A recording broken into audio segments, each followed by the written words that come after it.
Hi, welcome to the Sankofa Pan-African series. Our guest today, Dr. Courtland Wyatt, is one of our viewers. Dr. Courtland Wyatt, like you, is a member of our Sankofa Pan-African series channel community. He reached out to me after embarking on a search of his family ancestry through a DNA analysis, which turned out that he's from a rather interesting ethnic group. He'll be sharing some of the results of that DNA analysis with us today. But before we meet Dr. Wyatt, please click on your subscription and notification buttons. Thank you. Welcome, Dr. Courtland Wyatt. It's really great to have you on Sankofa Pan-African series, and thank you also for supporting us by watching and sharing our videos, and for reaching out, with this interesting discussion we're going to be having about your ancestry. Thank you. Welcome. Well, thank you. Yeah. So I know you have questions that you'd like to ask me, but let's start with you telling us a bit about yourself. I grew up in St. Louis, Missouri. As you know, I grew up there, born and raised in St. Louis, and St. Louis is a very interesting city. There's a lot of different things that happen, not necessarily in St. Louis, but all throughout America. Where as a kid, I just saw stark differences in the way that certain people lived, So like the high school that I went to, it was a good high school, but it wasn't necessarily the best high school. But I would see differences as if we play, when you play sports and you travel to different high schools, you would see that their facilities, especially white schools that were in different areas, their high schools were a lot more nicer than our schools, and that always struck me. You know what I'm saying? And then also seeing just how how groups of Black people, we grew up. When you travel outside of our neighborhood, you go to other neighborhoods. How come their neighborhoods are so much nicer? Were schools still segregated when you were in school? What? Oh, no. They were only segregated because that was just the area that you lived in. Okay. 95% of our school was Black. It just happened to be that's where we live. But it wasn't segregated. Well, did you also go to university there? No. I went into the military in the United States Army for a few years, and then from there I left the military and decided to go to school. I went to Howard University, and I studied physical therapy, and I have and that's where I got my doctorate in, is a doctorate in physical therapy from Alabama State University. So why did you decide, to trace your ancestry? What motivated you? In this world, even as a kid, you could pick up on things when you just feel that certain things are just not right. You know what I'm saying? Like you hear something, you see something, it's like, why is it like this?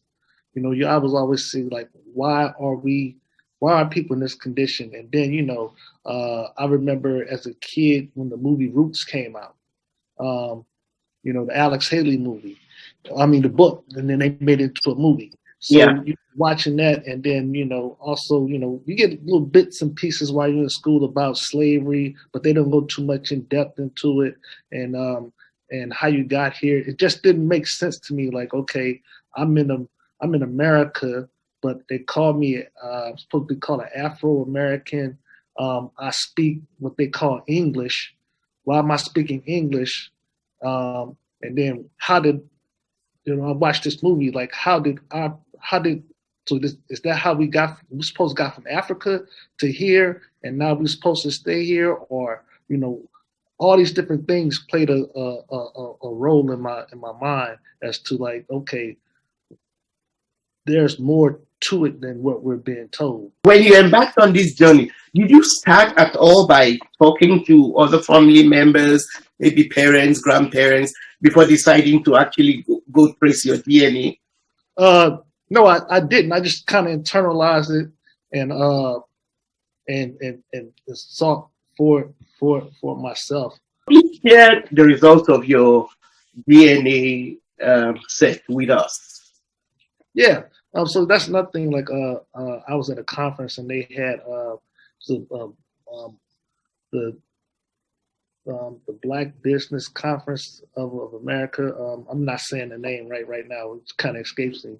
But so they had a whole lot of speakers, and they had this one lady. She started a company called Ancestry, African Ancestry, and a lot of people got this, and they shared their story about how they wanted to trace the ancestry back to Africa. So I signed up and I took the test. And they told you that you have to go through your mother's side. You have to do a matriarchal DNA process versus the father, because sometimes when they dealt with the slave trade or things of that nature, that sometimes a lot of times the slave owners were white and they will rape the women. So if you trace your ancestry back, you don't want to be mad and it comes from Russia or a European country somewhere, So I did the matriarchal, and what they gave me was they said I was from the Canary people of Nigeria. Canary people of Nigeria. See, I can't even pronounce it right. Incidentally, we're actually doing an episode on Kanem Bodnu, and it's actually been recorded, and we're going to be releasing it soon. Because it's tied to your history in some way. Because the Kanuri people, they can be found in the northern parts of West Africa, predominantly now in Nigeria. Now, the Kanuri ethnic group emerged out of two kingdoms that came together. One kingdom was called Kanem.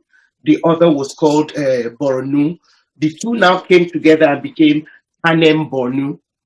Okay.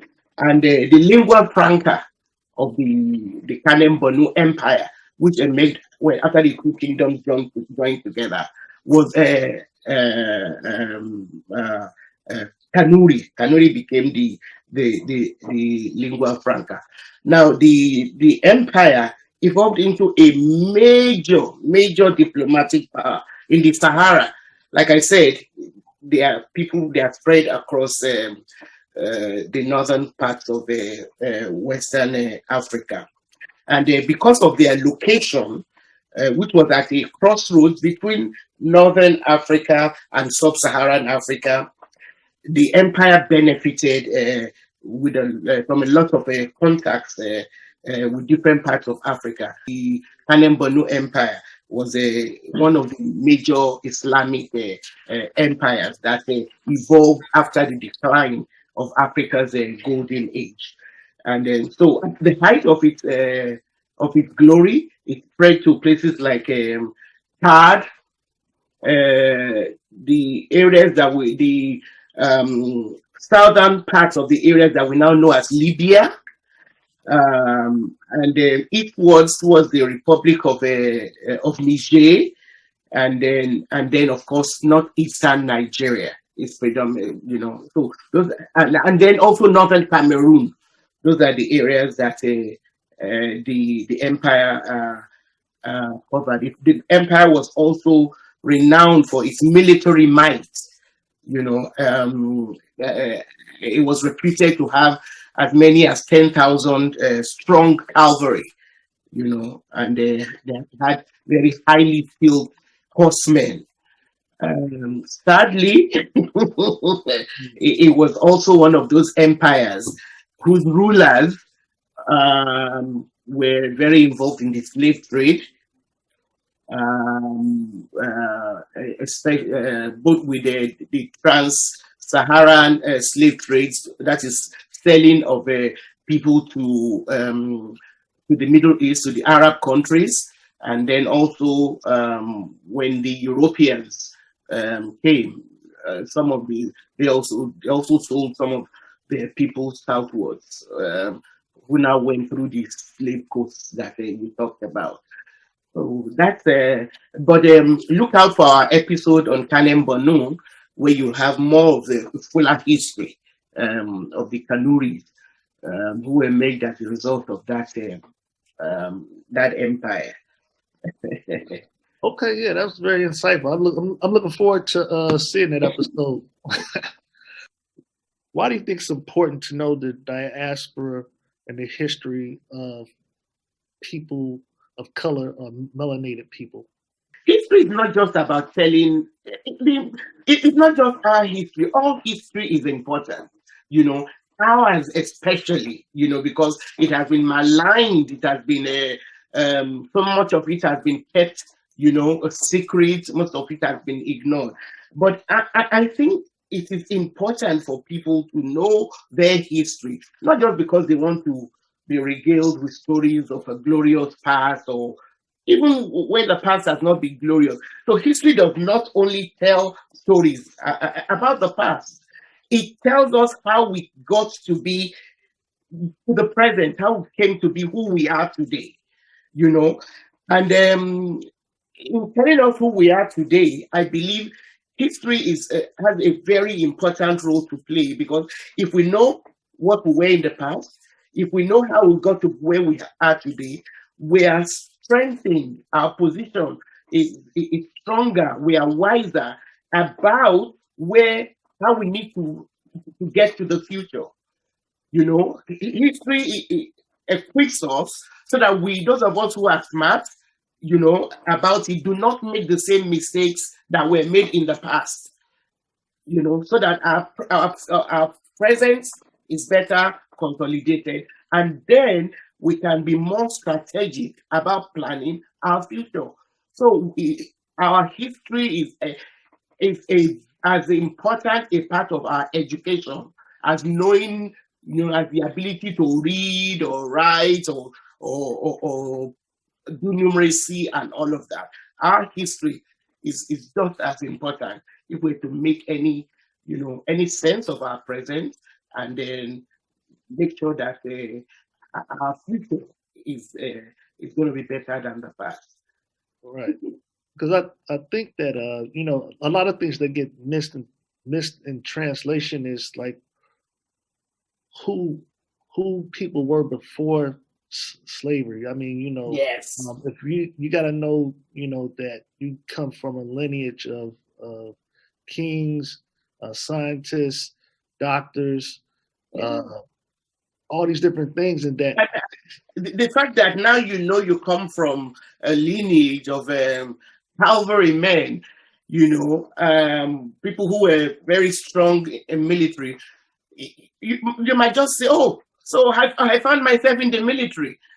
It was there in your makeup. It's been guiding you without you even knowing. Because I found it interesting when you say you ended up in the military.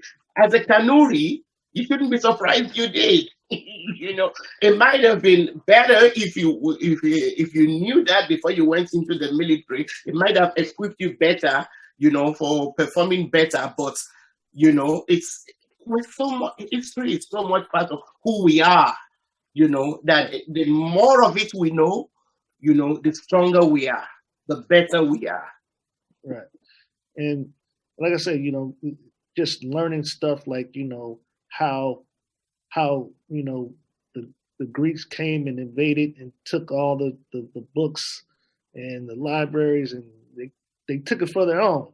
And and if you don't know these type of things, or I may be making an oversimplification of it, but once you know these things, like, wait a minute, like, why was it whitewashed? Like, well, the whitewashing came a lot later than the Greek invasion of ancient Egypt. The Greek invasion of ancient Egypt was during the time of Alexander the Macedonian. Not in history as Alexander the Great. It wasn't great to us, right? And then the Romans, when they took over, when they conquered the Greek Empire, they were the ones who actually burnt the library at Alexandria and all of that. But the whitewashing came much later. And I've also done this in a past episode where I try to answer the question of why and when, African history became twisted. And what research shows us is that it was a real deliberate effort, because in order to justify colonization, slave trade, and all the other dastardly things that Europe needed to do in order to survive a period in their history where they had to, look for resources from elsewhere, or their countries would have perished. They were besieged by famine, crop failure, plagues. They were dirt poor.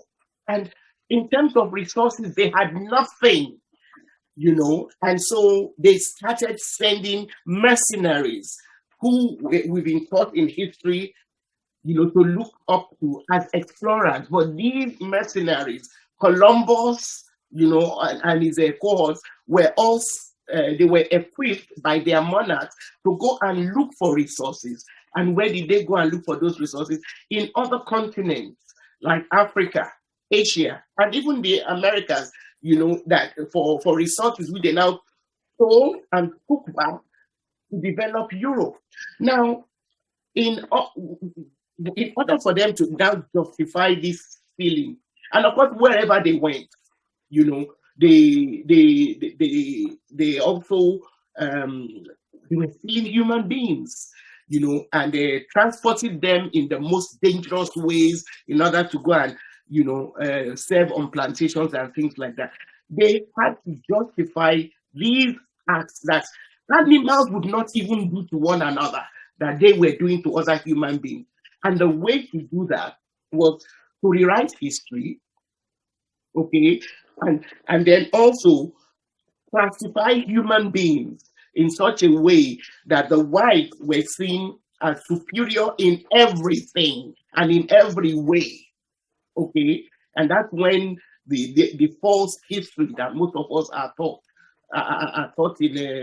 in school evolved. Even the racialization, the racial demarcation of the racial hierarchy of human beings all came as they to work towards the justification of what the countries that now constitute Europe and America, Canada, the developed world, what they were doing to other people. They had to justify it, and so they had to ignore. They first of all had to deny that any other race, any other group of people had anything to do with civilization. Right. Yeah. And they did that by now denying what other people contributed and pushing forward other people's ideas as their own. Right. But like our good historian, Henry Clark, a lot of our historians have challenged this. Henry Clark, John G. Clark, K. Cantor Diop, they insisted we must ask, what was the rest of the world doing when Europe was supposed to have been developing, civilizing the world? If you start from that question, then the answer becomes clear. That the continent which had the first human beings for thousands of years before human beings even showed up anywhere in the world, had to have laid some foundations, for the civilization of this world. And then we have all of that through archaeology, through the studies of ancient empires and African empires and all of that. There's a lot to be said. I mean, that we don't get taught in school. Like, you learn about the Dark Ages, or what we didn't learn about it, but the Dark Ages, and then the Renaissance period, and the Inquisition and all these different things. That if you knew these things, you'll be a lot wiser. I think even myself as a kid, or even today's kids, if they knew some of these things, like, okay, uh, how did Columbus discover America? No, I don't think so. How did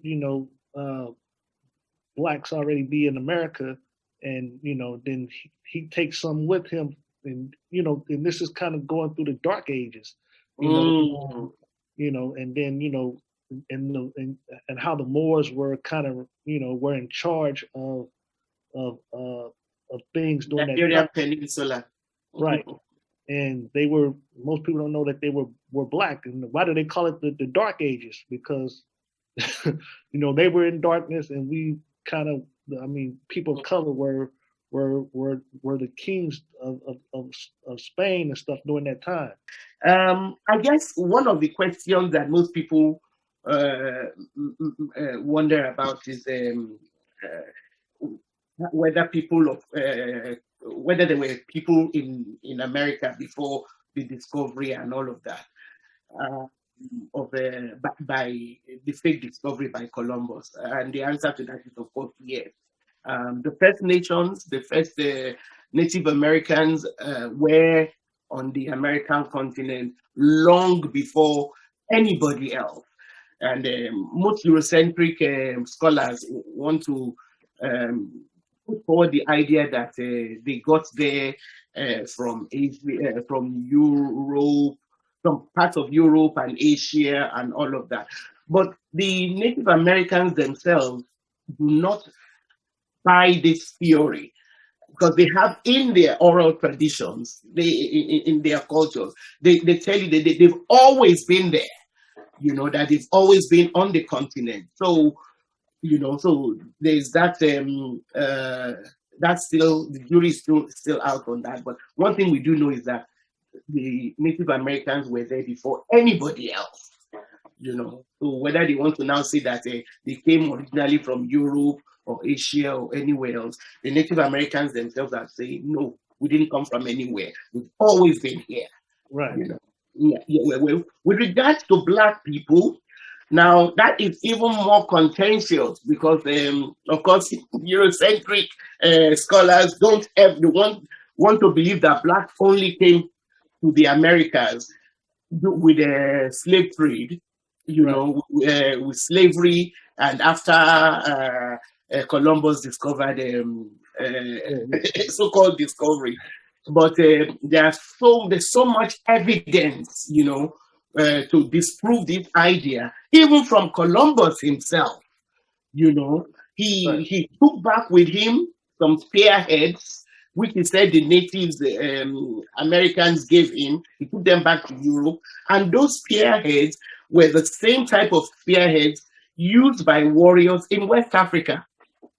The combination of metals, gold and other metals used to make those spearheads are in exact proportion to the same used in West Africa.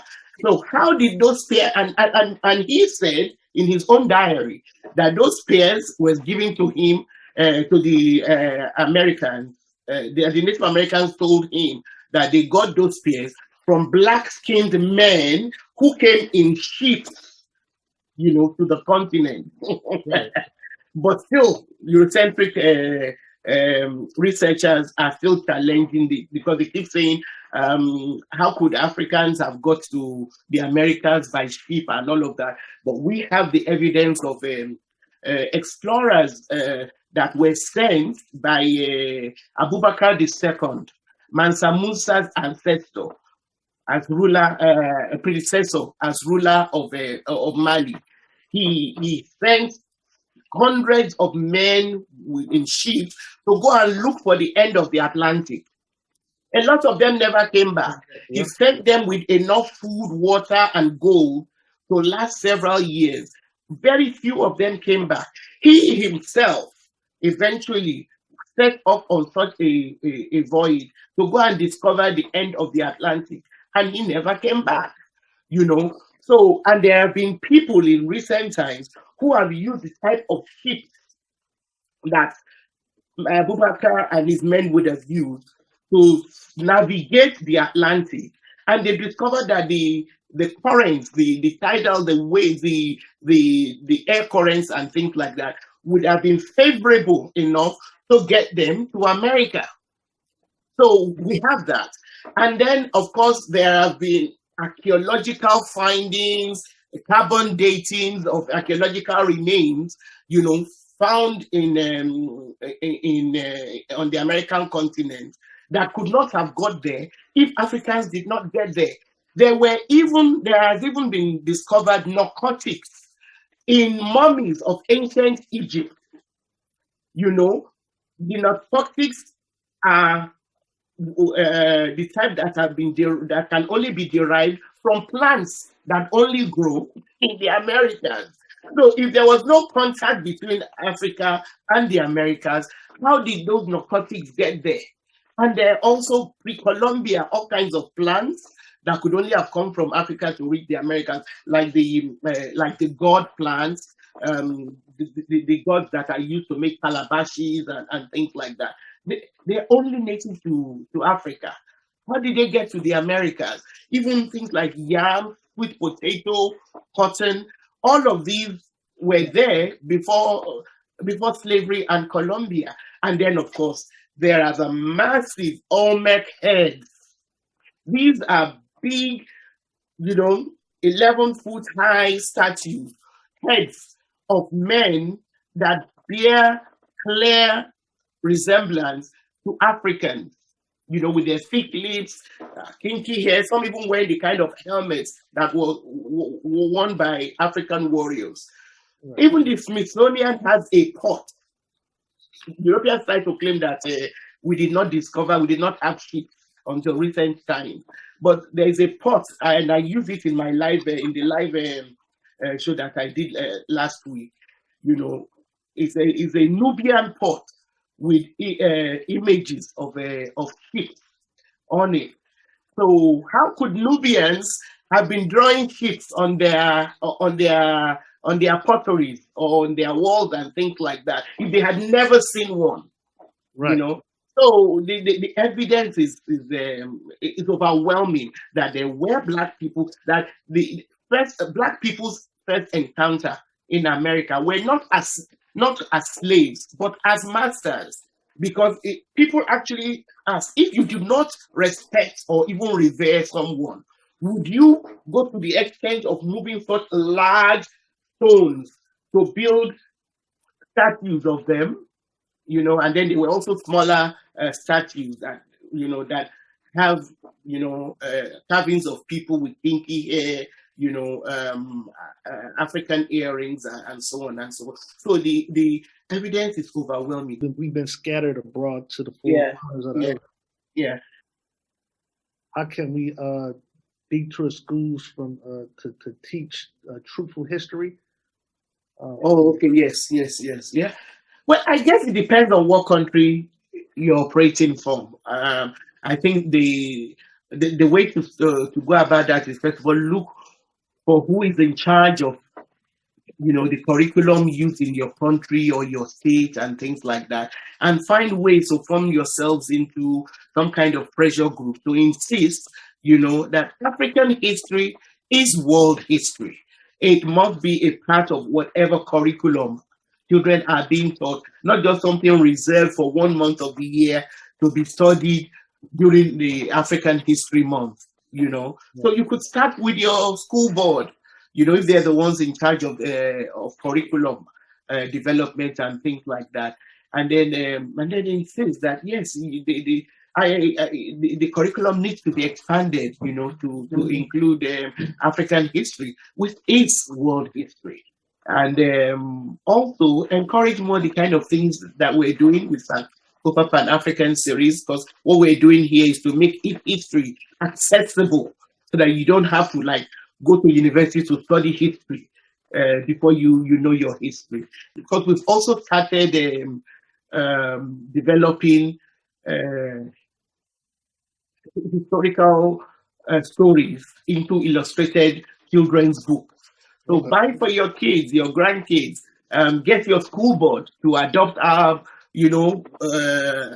Legends of Africa series, as part of of the school text, and then encourage other people who are doing the same. That way, if there are more of us getting involved in insisting that African history must be part of proper education. The sooner we'll start getting Africans and Africans in diaspora will start getting the respect we deserve. Yeah, I think that's a great idea. It may take a little bit of doing, because like you say, the history, they don't want the history to come out, so they're still trying to downplay it and. They don't want to teach our children at the school. Tell them at home. Let's teach them at home. You gotta learn at home. Do you think it's important for people to trace their ancestries through like 23andMe and AfricanAncestry.com? Oh, absolutely. For the same reasons why it's important to know your history. It's important to know who your ancestors were. And then also there are things about you that some of these organizations that trace your ancestry through DNA can reveal that might be useful for you. For instance, maybe diseases, the health history of your ancestry that can now help you to make more informed choice, towards living a better, kind of lifestyle in order to avoid those diseases. Oh yes, as many of it's important for people. It is a good journey to go on, to try and find out about your ancestry, not just so that you know where you're from, but also so that you know what kind of diseases and things like that you or your children might be susceptible to. What is the future of Africa? We know it's one of the richest countries in terms of land, oil, minerals, and I see a lot of other countries trying to sink their teeth into Africa and steal the resources as they've been doing. So what is the future of Africa that you see in the modernization of Africa? Well, it's a future which does not look bright right now, because those people, they are not just trying to sink their teeth into it. Their teeth are already sunk into it. The challenge is to get those teeth out. Knock them out every which way we can, because it's not just Europe or America, but there's the French as well, and I'm sorry, there's the Chinese as well, that have all sunk their teeth in various ways, into Africa. And so the future of Africa does not look very bright right now, but the more of us, who keep challenging the way things are in Africa right now, and the more of us who come to this consciousness that until Africa is able to determine the course of its own future economically or whatever, it will continue to be at the mercy of these people, who it's amazing the extent and the length to which they would go, to keep Africa down because of our resources. It is the richest continent in terms of natural resources. I keep telling people that countries like the DRC have never known peace for no other reason, than the wealth that is available in that part of the world. It's the same with any other part of Africa that have any resources. If you look behind their trouble, you will find their former colonial rulers are still behind it. Yes, there's a lot of corruption in Africa. We have a lot of irresponsible leaders. Only a very small fraction of our leaders in Africa are responsible enough or educated enough or smart enough, to know that, in some of these things, decisions they are taking, they just continuing to sell off, and impoverish the continent. A lot of them are too concerned, with pilfering from their national cake to actually see, that, what they're doing, that in a few more generations, their descendants will have to pay for it, so there is corruption in Africa. But I do know that corruption continues to grow stronger. Corruption because of the level of poverty of the generality of people in Africa. If more Africans were educated, had access to education, and the actualization of their natural abilities. You take a child who is born in Africa today, gifted as a child born in anywhere else in the world, but that child's future is so limited by poverty. You understand? So, and the poverty of Africa is tied to its continued exploitation, by so-called developed countries, by Europe and the Americas through their World Trade Organization, the IMF, and all of that, and what they call globalization of economies, which do not pay African countries. So the corruption of African leaders is only half the problem of Africa. The other half of our problem comes from the huge economic architecture of this world. So the future of Africa depends on Africans, fighting collectively wherever you are in your own small way, to fight it. Racism is a pandemic, is a global problem, which is why if the Black Lives Matter movement has taught us anything, it is the fact that racism has no borders. That's just been played out in modern times, Yeah. That were going on slave ships and plantations. Yeah. It's the same thing. So it's still prevalent, and it's the same people doing it against the same group of people. Yes, our leaders have always been in cahoots with those who exploit us. The same thing is still going on.